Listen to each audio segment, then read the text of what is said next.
Ceramah lucu dari Ustadz Dasar Latif tentang suami yang mendapatkan 7 bidadari ketika di surga. Ada jamaah saya di Makassar, dia bilang, Ustadz, betulkah itu satu laki-laki nanti di surga 7 bidadari? Iya bu, jadi suamiku nanti 7 bidadarinya. Iya. Kalau dia masuk surga, nah, saya bilang, Ustadz, bolehkah saya berdoa? Apa mau berdoa ibu? Ya Allah, tidak perlu kau berikan suamiku bidadari, cukuplah aku bidadarinya dunia sampai di akhirat ya Allah. Saya bilang, sini kau bu, kau sudah siksa suamimu di dunia, kau mau lanjut lagi di akhirat beleng-beleng ini. Ini alasan kenapa Ustadz Dasar Latif sakit, dan mari kita doakan semoga beliau cepat sembuh. Salah satu penyebab saya sakit, saya malas makan. Jadi usus saya bermasalah. Jadi saya itu dari SMA saya puasa Senin Kamis. Tidak pernah makan sahur. Sejak SMA. Asal Senin si Kamis, insya Allah puasa kak. Pemulai SMA. Kenapa dulu dari SMA saya selalu puasa? Saya bilang sama adikku itu Lukman, daripada lapar kau saja, mending puasa kita pergi pahala. Keremangan saya tidak pernah makan sahur.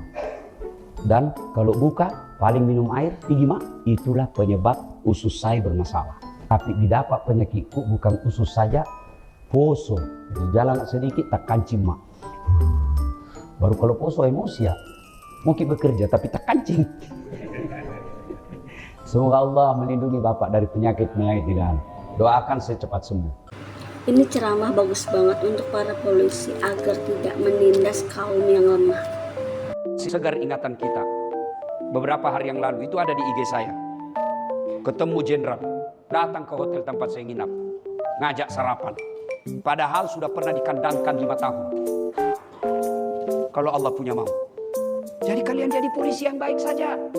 Kalau kalian jadi polisi yang baik, lalu targetmu tidak tercapai, pahala ada, akhirat menunggu. Tapi kalau kau menghalalkan segala cara, siksa kiri kanan tidak tercapai, 1, dosamu sudah pasti ada. 2, tidak tercapai keinginanmu, stres. Iya toh? Maka jadi ya polisi yang baik saja. Jadi polisi yang baik itu tidak susah. Apa? Itu 3 tugasmu. 3 aja tugasmu itu polisi. Mengayomi, melindungi, melayani. Itu mau kau kerja. Selesai. Semua yang ada pada dirimu bukan milikmu. Kita dengar ceramahnya bersama Ustazah Oki. Orang-orang yang paham, semua yang ada pada dirimu bukan milikmu. Hartamu bukan milikmu. Kehebatanmu, ilmumu bukan milikmu. Allah yang berikan kepadamu. Kesehatanmu bukan milikmu. Allah yang berikan kepadamu. Sewaktu-waktu Allah bisa ambil mendadak begitu saja. Dan engkau harus siap. Inna lillahi wa inna ilaihi raji'un. Bahwa semuanya milikmu ya Allah. Engkau ambil sewaktu-waktu, kami siap ya Allah. Begitulah yang disebut sebagai orang-orang yang sabar. Namun ingat, ujian bukan hal yang sedih-sedih saja. Perhatikan surah Al-Ankabut ayat 35, wahai manusia yang mengatakan kenapa dia tidak diuji? Dia hidupnya enak, kaya raya, keluarganya bahagia, tapi tak pernah salat. Kenapa dia tidak diuji? Itu ujian, teman-teman sekalian.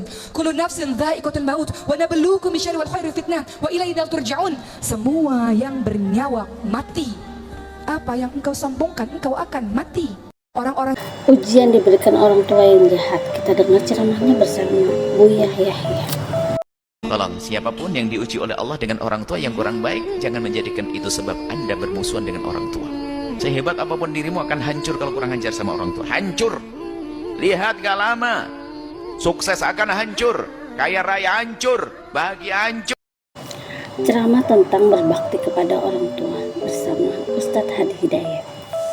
Abbas radhiyallahu ta'ala anhuma, tidak ada satupun aku melihat amalan tertinggi yang menarik perhatian Allah untuk memberikan ampunan pada orang tobat atau mengabulkan doa dengan cepat kecuali berbakti pada orang tua.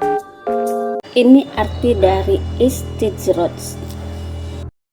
Istidroj itu adalah hidup yang selalu enak dan menjauhkan dia dari Allah Subhanahu wa taala. Artinya rahmat Allah cabut dari hidupnya.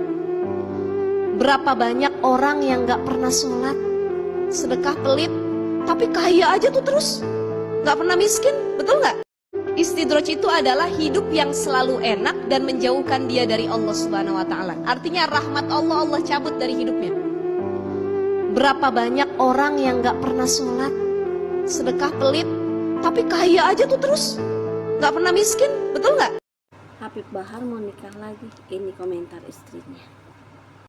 Saking cintanya dengan Habib Bahar, sang murid membuat tato wajah Habib Bahar di lehernya.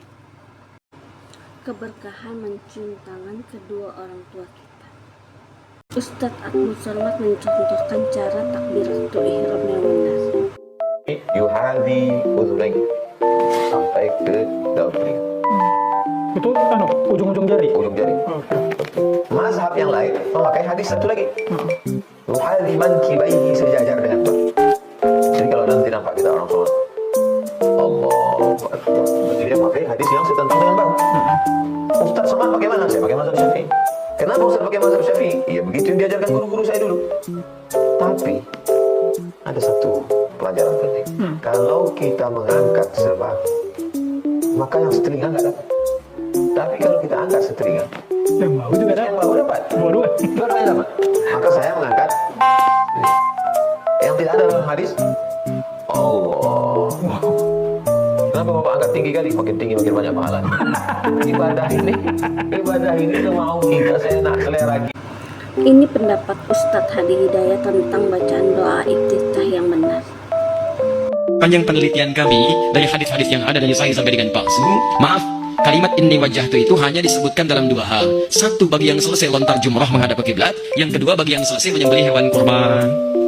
Adapun dalam sholat, yang kami temukan kalimat wajjahtu tidak menggunakan inni, tapi langsung wajjahtu. Ustadz, apakah boleh menggunakan ini? Kalau kami pribadi berpendapat tidak perlu menggunakan ini, karena sekali lagi kalimat sholat itu diikat dengan petunjuk Nabi Sallu kama ra'aitumuni usalli. Kalaulah kalimat ini bisa digunakan, maka Nabi akan jadi orang pertama yang mempraktekannya. Kalimat ini dihadirkan karena kalimat Nabi Ibrahim pernah mengucapkan itu di Quran surah ke-6 ayat 76 sampai 80. Ketika beliau melihat matahari, melihat bulan, melihat bintang tidak menemukan Allah, maka beliau katakan inni wajjahtu. Tapi itu bukan dalam konteks sholat, dalam pencarian kepada Allah. Jelas ya? Maka kalau Anda tanya mana yang paling kuat, saya pribadi berpendapat yang paling kuat yang tidak menggunakan in. Hadis tentang pembacaan doa iftitah. Kita dengar ceramahnya bersama Ustadz Abdul Somad. Doa iftitah takbiratul ihram boleh baca kabira, Allahu Akbar kabira, walhamdulillahi katsira. Mana hadisnya? Nabi jadi imam, makmumnya sahabat. Lalu ada orang sholat di belakang. Allahu Akbar kabira, walhamdulillahi katsira, wa subhanallahi bukratan wa asila. Selesai sholat Nabi tanya, siapa tadi yang baca Allahu Akbar kabira? Dia gentleman, dia angkat tangan. Aku yang membaca itu tadi ya Rasulullah. Apa kata Rasulullah? Ajibtu, aku kagum. Ajibtu, amazing. Futihat abwabus sama. Ku tengok pintu-pintu langit terbuka karena doa yang kau baca. Lalu setelah itu apa kata Abdullah bin Umar bin Khattab? Sejak mendengar itu aku tak pernah meninggalkan Allahu Akbar kabira. Hadis sahih. Doa